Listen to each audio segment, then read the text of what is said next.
Hello everyone and welcome back. We have reached mid-year and I happen to check my goals for this year. Among my 3 big goals of health, wealth and happiness, I am lacking my mini targets for healthy self. So this gentle reminder of peeking into my goals motivated me to push myself and meet those goals with some smaller tasks. Starting with checking on what's going into my plate and how I can change it. Like today, instead of a carb-based breakfast, I decided to go with more fiber-based simple oatmeal with seasonal fruit and millet granola. Weight loss is not my agenda, but a healthy body, strong immunity, glowing skin and disease-free body is what I aspire for. In today's busy lifestyle, we need to prioritize our health and well-being. As mothers and homemakers, we often play multiple roles and need to maintain high energy levels to keep up with our responsibilities. Fytica Vita 365 multivitamins can be a valuable addition to our routine as it gives a comprehensive blend of vitamins, minerals, and essential nutrients. Fytica Vita 365 contains ginseng, ashwagandha, probiotic and micronutrients like folic acid, zinc, and iron, which address the specific need of women. Ginseng extract provides mental alertness, helping us manage day-to-day stress effectively. Ashwagandha enhances muscle strength, reduces fatigue from daily work, and help us to do our daily tasks efficiently. And on the other side, probiotics support gut health, strengthen immunity, and protect against diseases, helping us to stay actively present for our families. I have shared all the buying links of Fytica Vita 365 in the description box below. If you are interested, you can go and buy from those links. For healthy eating, it is very important to do conscious meal planning. A lot of my friends here ask me to guide them how to meal plan. So today, I thought of sharing a simple way to explain how I do it. I usually first meal plan and then buy veggies, but this time I had already bought the veggies, so we'll meal plan as per the availability of items. In the beginning, meal planning used to look like a task to me, but later I realized that spending just 15 to 20 minutes in a week saves me that daily hassle of thinking about what to cook. This in return motivates me to try new dishes, helps me plan a balanced meal, and use those leftovers from the kitchen and saves so much money. So for the meal planning, I start by segregating fresh and dry ration which is already available in the pantry. Taking stock first will help me finish those items first instead of jumping onto buying new things. Once I have the idea of stock of fresh items, I move to take the stock of open items in the pantry that again needs to be consumed first. This also helps me in checking the stock in the pantry and revive my grocery shopping list and do a quick check on the freshness of the dry items. Since the monsoon is here, it also gives me a reminder to roast certain items to save them from bug infestation. Now that the stock is in my hand, the fun part begins. I mix and match items to make the meal plan. I'll make the chart of the entire week and start adding meals into this chart. First, I start with random meals and then I focus on balancing my meals right using a few basic concepts like is protein part of that meal or not, or did I add fiber or bring variation in my meal or not, etc. While adding the meals, I keep deducting the stock to keep track if I'm using them all or not. After this exercise is done, I know my week is sorted. I know that nothing is getting wasted in my kitchen, and I also know that I'm on top of my requirement list. So much with just spending 15 to 20 minutes in a week. Now before Dere comes back from school, I'll prepare the lunch and keep it ready. Since I'm working from home, I do not do much prepping. Rather, most of the prepping that goes by is for our monthly food requirements like making ghee, making snacks for kids, nut powder, grinding spices, etc. I bought some snake beans from the market, so I'll quickly chop them for making a quick bean sabzi. I had to finish this old stock of besan, so I will also make kadhi that will go well with the dry sabzi. For the kadhi, I'll take 2 teaspoons of besan and add 1 cup of curd and a few spices and mix well with the help of a whisk. Now I'll add 1 cup water and mix it well.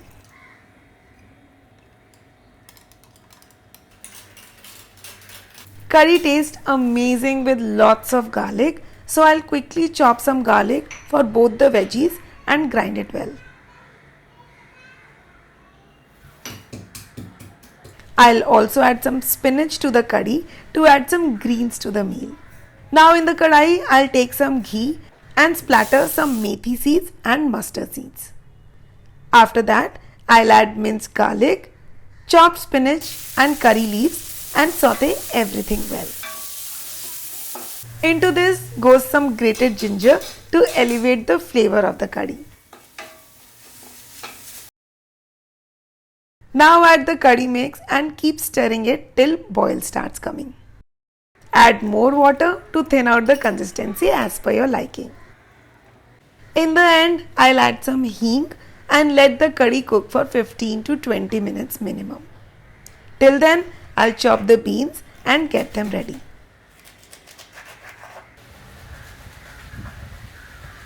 Now for cooking the bean sabzi in some oil, I'll saute cumin seeds and carom seeds and add green chilli and garlic. Now in the spices, I'll add heeng and turmeric and mix it well. Into this goes the chopped beans, salt, and now give everything a good mix.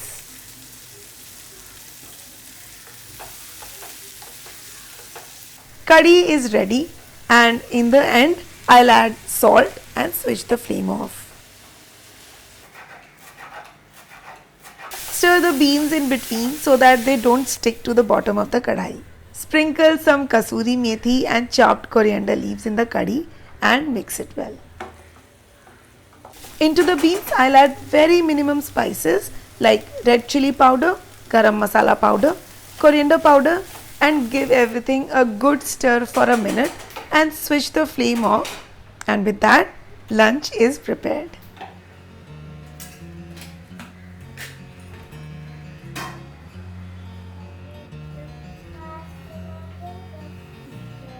I'll first feed Dhairya as Rutvik comes back from school quite late and I have my lunch along with her.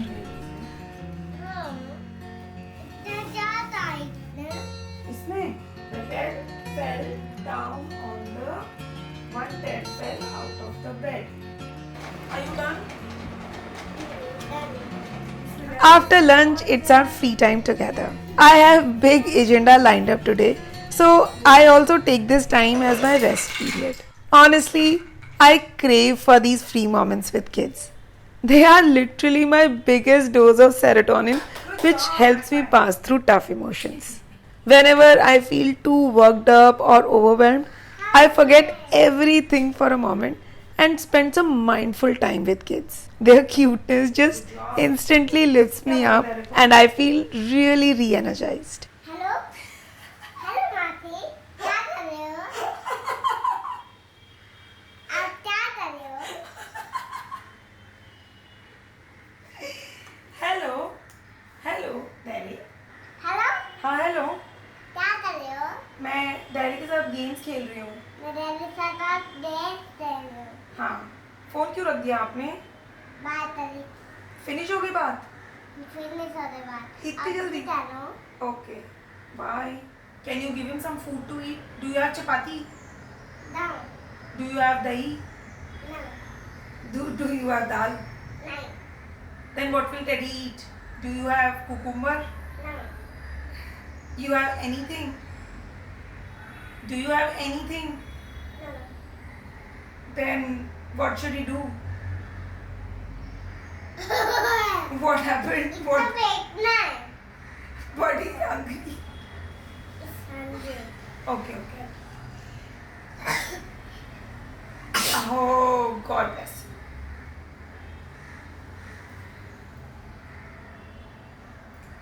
you. Work is going nowhere, but I know this cuteness will fade very soon.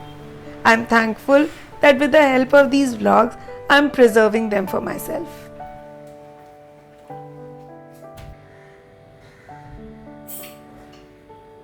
Once Rutvi is back, I quickly make paratha for her, and while she changes and gets ready, I keep the lunch ready.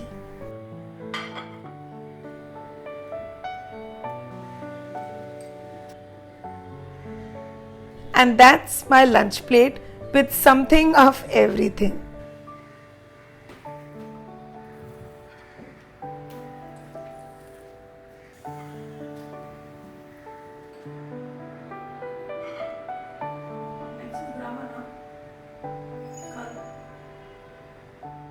Once Rutvi sleep, I sit down to do little bit of my YouTube work.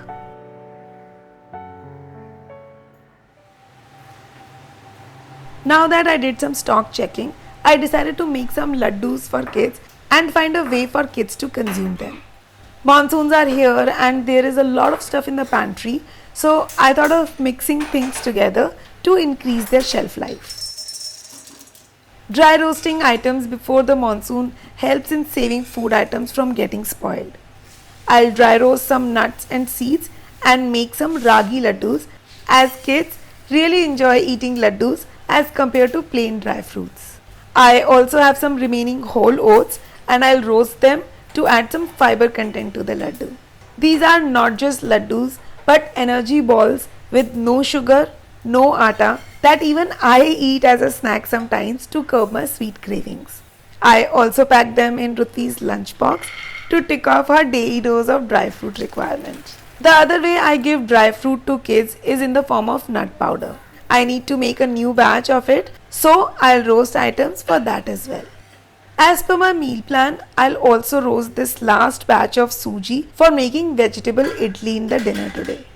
For the ragi laddus, I'll roast some ragi flour in ghee and keep it aside. For the laddu mix, I'll add some dry dates and all the roasted nuts and seeds and pulse grind them 3 to 4 times to make a coarse powder. Into this goes the roasted ragi flour. Now I'll grind the whole oats and dates together and add them to the laddu mix.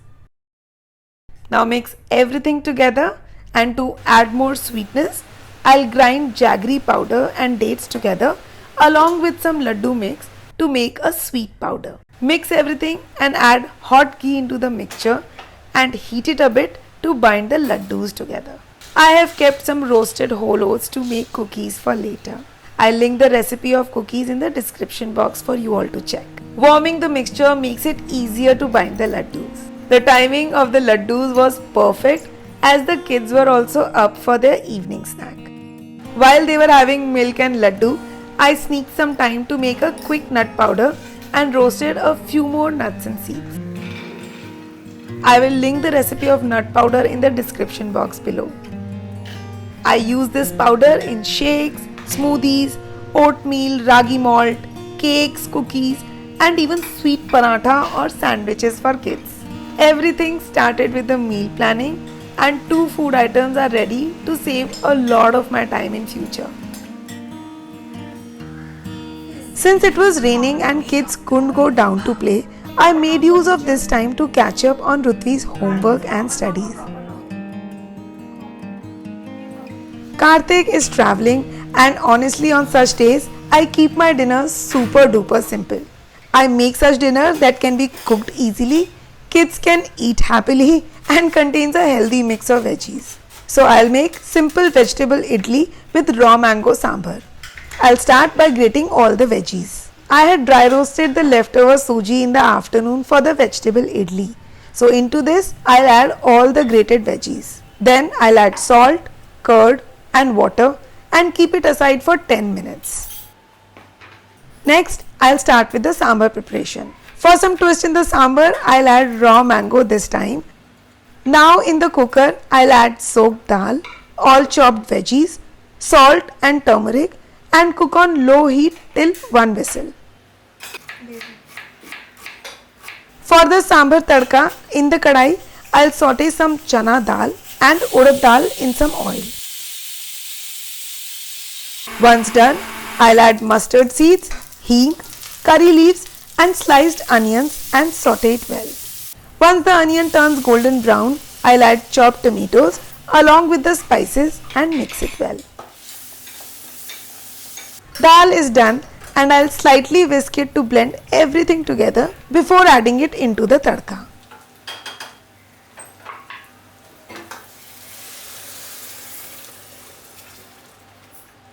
Thin down the consistency with some hot water and quick raw mango sambhar is ready.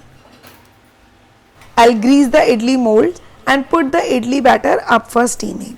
But before that, I'll add the fruit salt in the batter. And while idli is steaming, I'll make the coconut chutney. Dinner was ready and I was super hungry.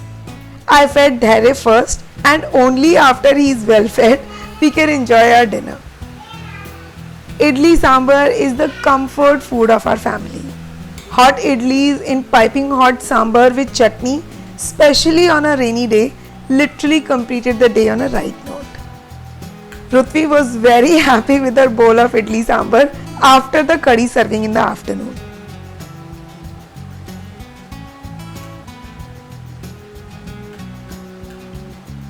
Before ending the kitchen, I'll season my cast iron cookware that I had used for roasting the nuts. I'll smear some oil and heat it for 2 to 3 minutes. Then I'll take a cotton cloth and spread it evenly all across the cookware. The coating of this oil will avoid the cookware from rusting.